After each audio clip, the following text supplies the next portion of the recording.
Сәлеметсіздер ме, құрметті оқырмандарым? Әңгімені тыңдамас бұрын маған тіркеліп лайк басып қолдап кетіңіздер. Кезінде қызға қиянат жасаған жігітке тұрмысқа шыққаным дұрыс па? Менің сіздермен бөліскім келетін сырым бар. Тек мені қатты сөкпей кеңестеріңізді берсеңіздер екен. Әбден басым қатып кетті. Осыдан бір ай бұрын бір жігітпен таныстым. Екеуміз бірден тіл табысып кеттік. Бір-бірімізді ұнатып қалдық. Күнде кездесуге шақырады, мен шығамын. Әңгімелесіп серуендеп қайтамыз. Арада аз уақыт өтсе де мен оған бауыр басып қалдым. Енді міне, күні кеше ол маған осыдан 4 жыл бұрын әйелімен ажырасқанын айтты.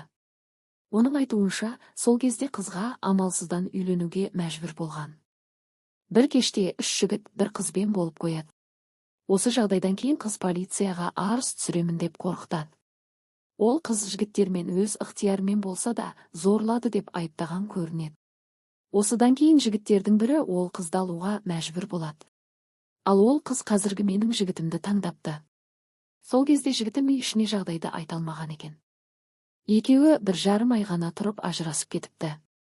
Өйткені достарымның ол қызбен болғанын біле тұра, ары қарай онымен бірге тұра алмайтынымды білдім дейді. Ол қазір мені ұнататынын, өзіне пәк қыз керек екенін айтады. Оның басындағы жағдайды естіген соң екі ойлы болып қалдым. Айтқандарына сенгенім дұрыс па, әлде бір қызға қиянат жасаған жігіттен бас қосуым керек пе? Ол маған тұрмысқа шық деп ұсыныс жасап отыр. Мен не істерімді білмеймін. Мен оны ұнатып қалдым, қайтсем екен. Осы уақытқа дейін жігітпен жүрмей, жұмысымды істеп тыныш қана жүредім. Мына жігіт пайда болғалы өмірім өзгергендей болды. Ата-анама не айтам? Не істерімді білмей қалдым. Өз ойларыңызды жаза кетіңіздер.